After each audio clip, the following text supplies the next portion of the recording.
அன்பு நண்பர்களுக்கு வணக்கம். நம்மளுடைய அடுத்த கேள்வி, உண்மையான முழு சர்க்கரை நோய் மருத்துவம் என்பது எது? இந்த கேள்வியை நீங்கள் நல்லா பார்த்துக்கோங்க. 4 ஆப்ஷன் கொடுத்துருக்கேன். ஃபர்ஸ்ட் ஆப்ஷன் வந்து மருந்து சாப்பிட்றது, பிளட் டெஸ்ட் பண்ணிக்கிறது, ரத்த பரிசோதனை, இவ்வளோதான். இது 2 பண்ணால் போதும் சார். மருந்து சாப்பிட்டவங்களுக்கு ரெகுலராக பிளட் டெஸ்ட் பண்ணிக்கணும். இதுதான் கம்ப்ளீட் சுகருக்கு உண்டான வைத்தியம். இது மட்டும்தான். அது வந்து ஆப்ஷன் 1. 2வது ஆப்ஷன் வந்து, இல்லை சார் மருந்து சாப்பிட்ணும், ரத்த பரிசோதனை பண்ணிக்கணும், அப்புறம் கூட சாப்பாடு கண்ட்ரோலில் இருக்கணுங்க அப்படின்னு சொல்லுவாங்க ஒரு சிலர். இது 2வது ஆப்ஷன்.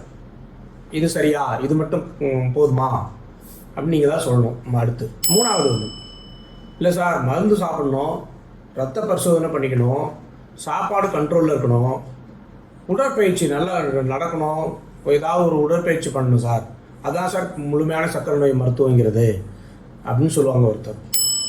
4வது ஒருத்தர் என்ன சொல்கிறாருன்னா, 4வது என்னென்னா, இல்லை சார் மருந்து சாப்பிடணும் சார், மாதம் பிளட் டெஸ்ட் பண்ணிக்கணும், சாப்பாடு கண்ட்ரோலில் இருக்கணும், நல்ல சாப்பாடு கண்ட்ரோலில் இருக்கணும், உடற்பயிற்சி பண்ணணும், ரொம்ப முக்கியமாக நம்மளுடைய உள் உறுப்புகளான இருதயம், சிறுநீரகம், கண், கால் நரம்பு, இதெல்லாம் வந்து ஒரு குறிப்பிட்ட பீரியடில் நம்ம அடிக்கடி டெஸ்ட் பண்ணிக்கணும் சார் அப்படின்னு சொல்கிறாங்க. அது இப்போ இதில் எது முழுமையான சர்க்கரை நோய் வைத்தியம் இல்லைங்க.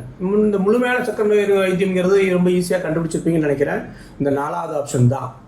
பட் நம்ம அதில் இது எத்தனை பேர் நம்ம இதையெல்லாம் பண்ணுறோம், அதுதான் முக்கியம். ஏன் இந்த கேள்வி மூலமாக நான் உங்களுக்கு தெரியப்படுத்துறது என்னென்னா, விழிப்புணர்வை ஏற்படுத்த வேண்டிய கருத்து என்னென்னா, நம்மில் எத்தனை பேர், இப்போ 100 பேர் சர்க்கரை நோயாளிகள் நம்ம ஊரில் இருக்கிறாங்க அப்படின்னா, எத்தனை பேர் இந்த 4வது ஆப்ஷனை செய்கிறாங்க?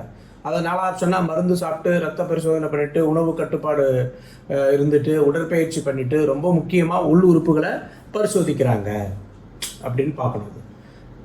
அதுதான் முக்கியமாக. அதில் உள்ள என்ன பிரச்சனைகள், பொதுமக்களுக்கான என்னென்ன பிரச்சனை, இந்த 4வது ஆப்ஷனை ஃபாலோ பண்ணுறதுல என்னென்ன பிரச்சனைகள் அப்படின்னு நம்ம டிஸ்கஸ் பண்ணலாம்.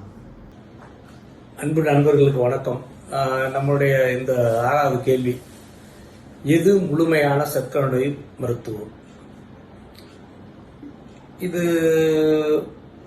இந்த கொஸ்டினை எல்லாரும் நீங்கள் பார்த்துருப்பீங்க. இதில் பார்த்தோன்னா 4வது ஆப்ஷன் தான் கரெக்ட். 4வது ஆப்ஷன்ல என்ன இருக்குன்னா, ஒருவர் சர்க்கரை நோய்க்கு ரொம்ப முக்கியமாக மருந்துகள் தொடர்ந்து சாப்பிட வேண்டி வரும்.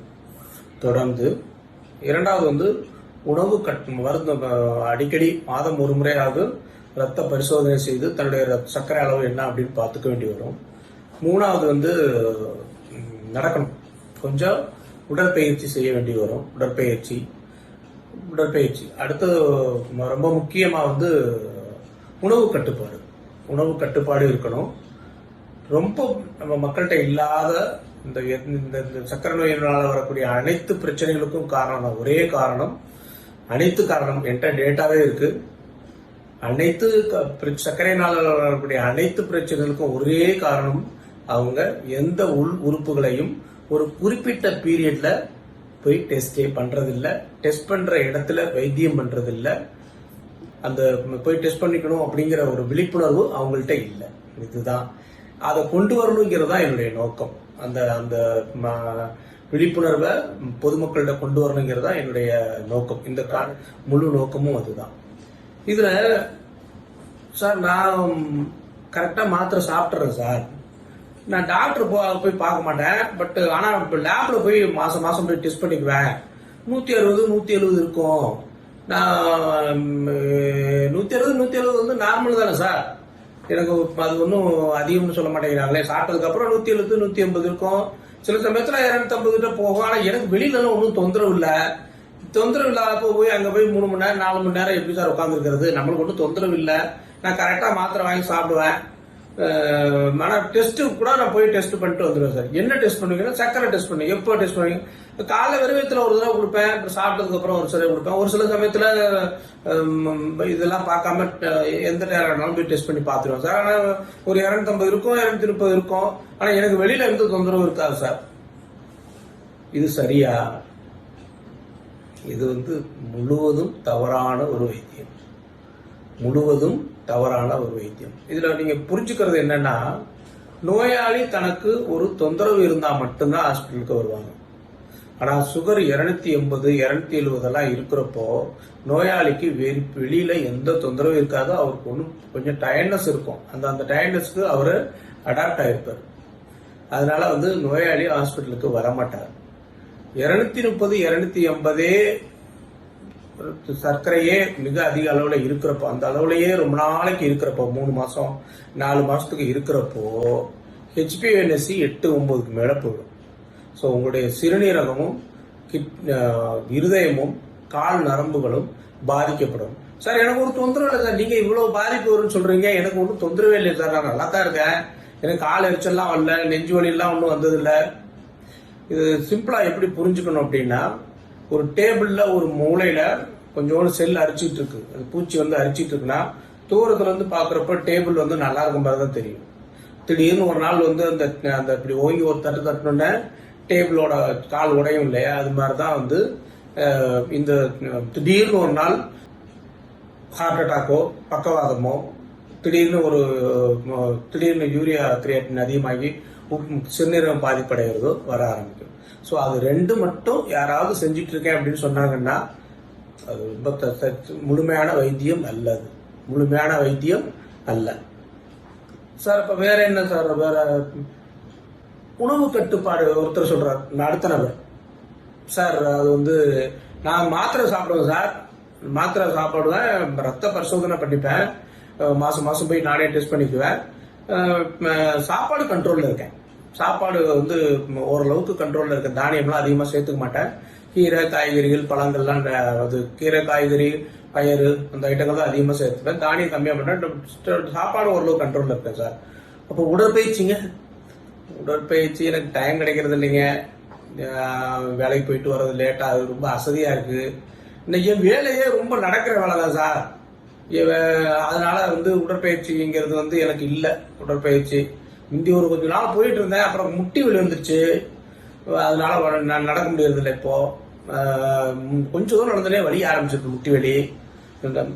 காலையில வெயில் பயங்கரமா இருக்கு சார், நம்மளால நடக்க முடியறது இல்ல, நைட்டு வேலை முடிச்சுட்டு டயர்டா படுத்துறப்ப காலைல சீக்கிரம் நம்மளால நடக்க முடியறது இல்ல. அதாவது உடற்பயிற்சியை தவிர்ப்பதற்கான அனைத்து காரணங்களையும் இவங்களே தேடுவாங்க. ஸோ உடற்பயிற்சி செய்ய மாட்டாங்க, சாப்பாடு கண்ட்ரோல்ல இருப்பாங்க, வேற எந்த உறுப்பையும் டெஸ்ட் எல்லாம் பண்ணிக்க மாட்டாங்க, இந்த 3 மட்டும் செய்வாங்க. இதை செய்யறவங்க ஒரு கிட்டத்தட்ட ஒரு 40% பேர் இது 3 செய்வாங்க. 30 to 40% of the diabetic patient இந்த 3ல இருப்பாங்க. பட் முழுமையான சாப்பாடு கண்ட்ரோல்ல இருப்பாங்களா அப்படின்னு கேட்டா இல்லதான். முழுமையான சாப்பாடு கண்ட்ரோல்ல இருப்பாங்களா அப்படின்னு சொல்ல முடியாது இல்லை இந்த 3 செய்யறவங்க. ஏன்னா ஒருத்தர் உடற்பயிற்சி செய்ய ஆரம்பிச்சிட்டாருனாலே அவர் சாப்பாடு நல்ல கண்ட்ரோல்ல இருக்காருன்னு அர்த்தம். சாப்பாடு நல்ல கண்ட்ரோல்ல இருந்தா மட்டும்தான் அவரால் சரியான எடையை வெயிட்டை மெயின்டைன் பண்ண முடியும். சரியான எடையை மெயின்டைன் பண்றப்போ உடற்பயிற்சி நல்லா செய்ய முடியும். ஸோ அடுத்து இன்னொருத்தர் செய்யறார், நம்மளோட ஒரு 20% ஆஃப் நோயாளிகள் 20% டோட்டல் 100ல ஒரு 20% நாளையும் செய்வாங்க. கரெக்டா மருந்து சாப்பிடுவாங்க, டாக்டர்கிட்ட ரெகுலரா போய் பார்த்துப்பாங்க, பிளட் டெஸ்ட் மந்த்லி டெஸ்ட் பண்ணி பார்த்துப்பாங்க, உணவு கட்டுப்பாடு இருப்பாங்க, நடைப்பயிற்சி நடப்பாங்க, நல்லா நடப்பாங்க, நல்லா ஒரு 30 நிமிஷம் 40 நிமிஷம் கும்பலா போவாங்க, இல்லைன்னா ஒருத்தர் ஷட்டில் விளையாடுவாங்க. ஒரு 30-40% நோயாளிகள் இந்த குரூப்ல வருவாங்க. இந்த நாளும் சார் இந்த நாளும் பத்தாதா, நான் மாத்திரை சாப்பிட்றேன், டாக்டர்கிட்ட மாசம் மாசம் போய் பார்த்துக்கிறேன், ரத்த பரிசோதனை பண்ணிக்கிறேன், உணவு கட்டுப்பாடுல இருக்கேன், உடற்பயிற்சி சேர்த்துக்கிறேன், இப்போ இது பத்தாதா எனக்கு அப்படின்னா கண்டிப்பா பத்தாது, கண்டிப்பா பத்தாது. வேற என்ன சார்னா உங்கள் உடல் உறுப்புகள் பாதிக்கப்பட்டிருக்கிறதா அப்படின்னு பார்க்கணும். அதுவும் சேர்ந்ததுதான் ஒரு சர்க்கரை நோயோட முழுமையான வைத்தியம். சார் நீங்க என்ன சொல்றீங்கன்னு எங்களுக்கு புரியல, நாங்க டாக்டர்கிட்ட போறோம், அவங்க எல்லாம் தான் பாப்பாங்கல்ல, இந்த இதெல்லாம் பாக்கணும்னு அவங்களுக்கு தெரியாதா? அப்படி இருதயம்னா எனக்கு ஒன்றும் தொந்தரவே இல்லையே சார், நடந்தா மூச்சு வாங்குறதோ நெஞ்சு வலியோ அதெல்லாம் எனக்கு இல்லையே சார், நான் எதுக்கு சார் இருதயத்தை போய் டெஸ்ட் பண்ணணும்? கிட்னி பிரச்சனைலாம் எனக்கு ஒண்ணும் இல்லையே, கால் வீக்கம்லாம் ஒண்ணும் இல்லை, ஒண்ணுக்கெல்லாம் நல்லா போகுது, மற்றபடி எனக்கு எந்த பிரச்சனையும் இல்லை, நான் போய் கிட்னி எதுக்கு டெஸ்ட் பண்ணணும்? கண்ணு நல்லா தெரியுது சார், ஒரு 6 மாசத்துக்கு முன்னாடி கூட காட்ராக்ட் ஆபரேஷன் பண்ணிட்டு வந்தேன், லென்ஸ் மாத்திட்டு வந்திருக்கிறேன், கண்ணு நல்லா தெரியுது, கண்ணெல்லாம் போய் நான் கண்ணு ஒன்றும் பிரச்சனை இல்லையே சார். ஓ இதுதான் இதுதான் முக்காவாசி டயலாக். இப்போ நான் சொன்ன டயலாக் தான் நான் கேட்டுட்டு இருக்கேன். தமிழகம் முழுவதும் இந்த டயலாக் தான் இருக்கலாம். இதில் இருதயமும் இப்போ சிம்பிளா இதை எப்படி புரிஞ்சுக்கிறதுனா, ஒருத்தருக்கு திங்கக்கிழமை ஹார்ட் அட்டாக் வருதுன்னு வச்சுக்கோங்க. திங்கக்கிழமை காலையில ஹார்ட் அட்டாக் வந்துச்சு அப்படின்னா, ஞாயிற்றுக்கிழமை சாயங்காலம் அவர் நல்லா தான் இருந்திருப்பார், சனிக்கிழமை ஃபுல்லா நல்லா தான் இருந்திருப்பார். அப்படி எப்படி திங்கக்கிழமை ஹார்ட் அட்டாக் வந்தது அவருக்கு? ஸோ முதல்லயே அறிகுறி காட்டணும். எனக்கு அறிகுறி காட்டினாதான் நான் அதை போய் டெஸ்ட் பண்ணுவேன் அப்படிங்கிறது இல்லை. இந்த சர்க்கரை நோயோட முழு வைத்தியம் அப்படிங்கிறது உள் உறுப்புகளை டெஸ்ட் பண்ணணும். உள் உறுப்புகளை டெஸ்ட் பண்ணணும்னா டாக்டர் தானே சார் பண்ணணும். டாக்டர் எழுதி கொடுத்தா நாங்கள் போய் பண்ணிட்டு வருவோம். எங்களுக்கு டாக்டர்லாம் எதுவும் சொல்லலையே. நாங்கள் போனால் டெஸ்ட் பண்ணி பார்த்துட்டு மாத்திரை எழுதி கொடுக்குறாங்க, மாத்திரை சாப்பிட்டுட்டு இருக்கேன், உடற்பயிற்சி பண்றேன், எனக்கு இந்த விஷயம்லாம் சொல்லலையே சார் அப்படின்னு. அப்படி சொல்ற இடத்துல வைத்தியம் பண்ணிக்கங்க. அப்படி உங்க மருத்துவர் உங்களுக்கு சொல்லலை அப்படின்னா நீங்களே கேளுங்க. என்னுடைய இருதயம் எப்ப டெஸ்ட் பண்ணிருக்கீங்களா, என்னுடைய கிட்னி எப்படி சார் இருக்கு, என்னுடைய இருதயம் எப்படி இருக்கு, நீங்களே பண்ணுவீங்களா, இல்ல நான் எங்கேயாவது ஈரோட்ல இல்லாட்டி கோயம்புத்தூர்ல இல்ல பக்கத்துல இருக்கு வேற எங்கேயாவது போய் பார்த்துட்டு வரணுமா அப்படின்னு கேட்கணும். அப்படின்னு கேட்க வேண்டியது உங்களுடைய கடமை. நீங்க கேட்டு தெரிஞ்சுக்கோங்க. அந்த கேட்டு தெரிஞ்சுக்கணுங்கிற விழிப்புணர்வை ஏற்படுத்த வேண்டியதான் என்னுடைய பொறுப்பு. ஸோ சிறுநீரகம், இருதயம், கால் நரம்புகள் இவற்றை பரிசோதிக்காமல் வெறுமனே சர்க்கரை நோய் மாத்திரை சாப்பிட்றதுல எந்த யூஸும் இல்லை. அதனால அந்த விழிப்புணர்வை மக்கள் பெறணும். தேங்க்யூ.